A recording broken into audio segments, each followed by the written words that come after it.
Welcome guys. इस video में हम सीखेंगे कि हम सिंपल वे में कितनी तरह से एचसीएफ और एलसीएम निकाल सकते हैं।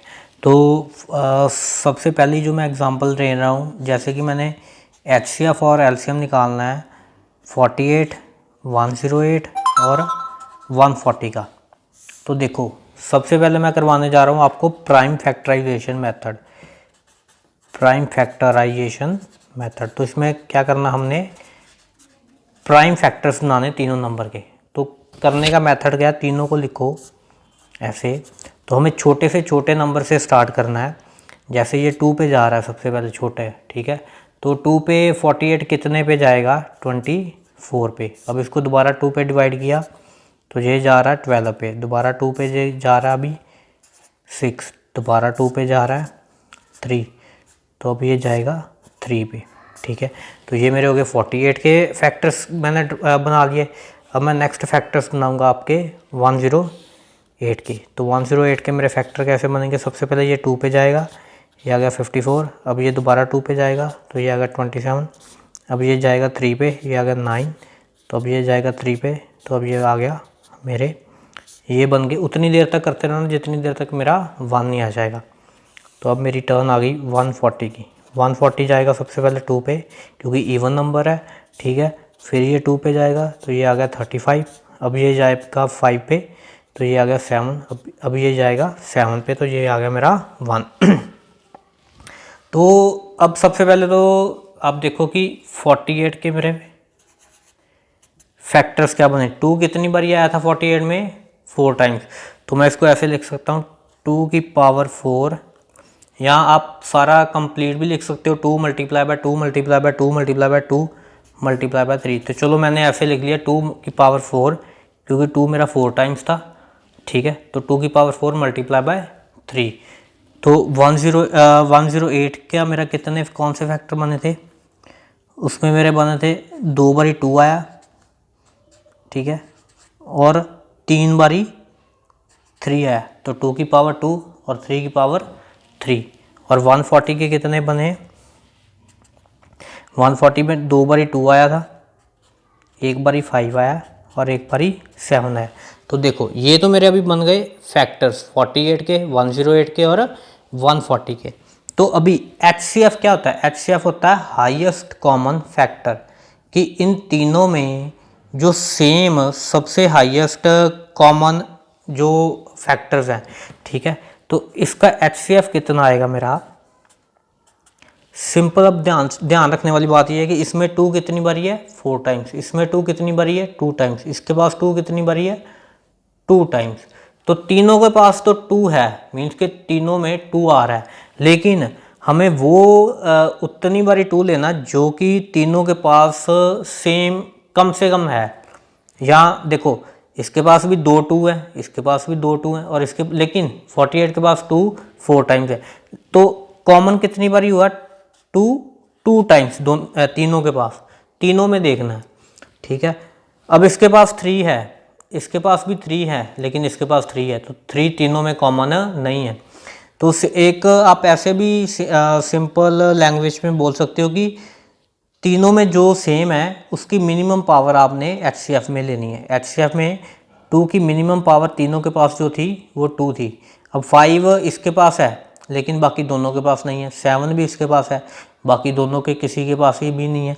तो HCF हमारा यहाँ पे आ गया इन तीनों का 4, ठीक है। ये बात आपको समझ में आई। अब नेक्स्ट हम चलते हैं एलसीएम। एलसीएम कैसे निकालते हैं, एलसीएम में आप ऐसे अगर मैं पावर्स के अकॉर्डिंग देखूं तो मुझे सबसे जो बड़ी वाली पावर है ना, हर डिजिट की लेनी है। तीनों में देखो 2 की हाईएस्ट पावर किसके पास है, तो 48 के पास है 2 की पावर 4। तो एलसीएम में मुझे सबसे बड़ी वाली पावर लेनी होती है, तो 2 की पावर 4। अब 3 की इसके पास पावर 1 है, इसके पास 3 है, इसके पास 0 है, मतलब इसके पास तो बिल्कुल भी 3 है ही नहीं। तब भी मुझे एलसीएम में मैं इसको मेरे को लेना है, क्योंकि इसमें मुझे हाईएस्ट जो 3 की पावर है वो लेनी है। तो हाईएस्ट 3 की पावर किसी के पास भी जितनी भी हो, तो इसके पास जैसे 108 के पास थी 3 की पावर 3। तो अब नेक्स्ट जो डिजिट है तीनों के फैक्टर्स में वो 5 है। तो 5 एक ही बार है क्योंकि हाईएस्ट पावर उसकी 1 है, बाकी दोनों के पास तो 5 नहीं है। तब भी मतलब एलसीएम में हमें एक बात ध्यान रखनी है कि अगर कोई भी डिजिट सिंगल बारी भी आ रहा है तो वो भी हमने एलसीएम में उसको भी काउंट करना है। लेकिन एचसीएफ में क्या था कि जो तीनों के पास कॉमन थी उसमें हम बस वही ले रहे थे। और अब देखो इसमें 7 भी है तो हमें 7 भी लेना। तो एलसीएम होता है लीस्ट कॉमन मल्टीपल या मल्टीप्लायर, कि जो सबसे छोटा नंबर जो तीनों के टेबल पे जा रहा है, 48 के भी, 108 के भी और 140 पे भी। अब इनको सभी को मल्टीप्लाई करके मेरा आ रहा 15120। तो एलसीएम मेरा आ गया 15120, एचसीएफ मेरा आ गया 4। एक बात और ध्यान रखने वाली है, एचसीएफ हमेशा नंबर्स के इक्वल या नंबर से छोटा होता है और एलसीएम हमेशा नंबर के इक्वल या नंबर से बड़ा आएगा। ये आपने अब बात ध्यान में रखनी है। तो ये तो मेरा सिंपल प्राइम फैक्टराइजेशन वाला मेथड था जिससे हमने एचसीएफ और एलसीएम निकाले। अब एचसीएफ निकालने का मेरा एक डिवीज़न मेथड भी है। एचसीएफ अगर कोई सपोज करो किसी 2 नंबर का एचसीएफ निकालना है, सपोज 148 और मुझे 108 का एचसीएफ निकालना है, तो डिवीज़न मेथड के साथ मैं इसको कैसे निकालूंगा? मुझे डिवीज़न मेथड में जो भी बड़ा नंबर हो उसको अंदर रख देना, ठीक है, और जो छोटा नंबर हो उसके साथ डिवाइड करना है। अब देखो 48 को मैंने 108 को 48 के साथ डिवाइड करना, तो ये किस पे जाएगा? ये जाएगा 2 पे। तो यहाँ पे कितना आ जाएगा? 48 मल्टीप्लाई बाय 2 96। अभी मैं इसको माइनस करूँगा तो ये मेरा आ गया 12, ठीक है। तो 12 आ गया। अब क्या करना, मुझे जो भी रिमाइंडर बचे उसको बाहर रखना है और जो जिसके साथ पहले डिवाइड किया था उसको मुझे अंदर रखना है, ठीक है। अब 12 के टेबल पे 48 कितने पे जा रहा है? 4 पे जा रहा है। तो मुझे तब तक डिवाइड करनी थी जब तक मेरा रिमाइंडर 0 नहीं आ रहा। तो ये देखिए अब इसमें मेरा रिमाइंडर कितना आ गया? 0। तो यहाँ पे मेरा एचसीएफ कितना बनेगा? एचसीएफ मेरा बनेगा 12। अब इसको आप फैक्टर्स के अकॉर्डिंग भी करके देख सकते हो। 48 के फैक्टर ड्रॉ करते हैं हम। 2 पे जाया 24, फिर 2 पे गया 12, फिर 2 पे गया 6, फिर 2 पे गया 3 और अभी 3 पे गया ये 1। तो इसमें मेरे फैक्टर क्या बने? 2 multiply by 2 multiply by 2 multiply by 2 multiply by 3। ऐसे ही मैं 108 के भी करके देखता हूँ।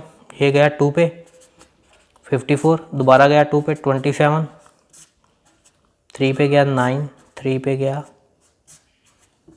तो ये बने थे मेरे 48 के, ठीक है। और 108 के मेरे कितने बन गए factor? 2 multiply by 2 multiply by 3 multiply by 3 multiply by 3। अब देखो इसके पास 2 कितने थे? 4। इसके पास 2 कितने थे? 2। तो एचसीएफ में मैंने आपको पहले क्या बताया कि जो मेरे पास दोनों में कॉमन हो वो लेना मैंने मिनिमम। तो इसके पास 4 2 हैं, इसके पास 2 2 हैं, तो मैं 2 ही ले सकता हूँ। अब इसके पास 3 कितने हैं? 3। इसके पास 3 कितने हैं? 1। तो मैं कितने ले सकता हूँ? मैं सिंगल ही ले सकता हूँ। तो इसमें ऐसे भी मेरा एचसीएफ आ गया 12। तो मैंने दोनों मेथड से आपको करके दिखाया है कि दोनों मेथड से मेरा आंसर सेम आ रहा है, ठीक है। तो ये था मेरा एचसीएफ निकालने का। डिवीज़न मेथड के साथ एचसीएफ निकाला। अब एलसीएम भी हम डिवीज़न मेथड के साथ निकाल सकते हैं, तो वो बहुत ईजी है। वो इसमें हम डिवीज़न मेथड में जब एलसीएम निकालना हमने तो उसको अलग अलग नहीं करने की ज़रूरत है। हमें एक ही इकट्ठा उन दोनों को लिखेंगे, जैसे 48 हाइफन डाल के 108 लिख देंगे और दोनों को साथ साथ में इसके डिवाइड करेंगे। जैसे दोनों 2 पे जा रहे हैं तो 2 पे ये आ गया 24, ये भी 2 पे चला जाएगा तो ये आ गया 54। अच्छा, ये बात ज़रूरी नहीं है कि दोनों ही सेम टेबल पे जाएं। अगर नहीं जा रहे तो जिस भी टेबल पे सिंगल जा रहा है हम एक को भी कर सकते हैं उस टेबल पे। अब दोबारा ये 2 पे करके देखता हूँ। ये आ गया 12, ये आ गया मेरा 27। अब देखो अब ये 2 पे जा रहा है लेकिन ये नहीं जा रहा, लेकिन हमें उसको भी करना ही पड़ेगा। तो मैंने दोबारा इसको 2 पे किया तो ये आ गया मेरा 6, तो ये 27 का 27 रह गया। दोबारा ये 2 पे गया, ये आ गया मेरा 3 और ये आ गया मेरा 27। अब 3 पे किया तो ये मेरा 1 आ गया और ये मेरा कितना आ गया, क्योंकि ये भी 3 पे जा रहा है तो ये मेरा 9 आ गया। दोबारा 3 पे गया, ये 3 आ गया और दोबारा अब 3 पे गया तो ये आ गया मेरा 3। मुझे तब तक करते जाना जब तक मेरा 1 और 1 सारे 1 नहीं बन जाते।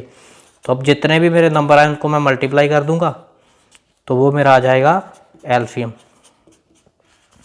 अब देखो 2 मल्टीप्लाई बाय 2 4, ठीक है, 4 multiply by 2 8, 8 multiply by 2 16, 16 into 3 48, 48 into 3, तो 48 को 3 के साथ जब मल्टीप्लाई करेंगे तो 144 आएगा, 144 को 3 के साथ मल्टीप्लाई करेंगे तो मेरा आंसर आ जाएगा 3 12 किया, कैरी आ गया 1, 3 कैरी आ गया 1, 432। तो मेरा कितना आ गया यहाँ पे आंसर एलसीएम निकाल के 432।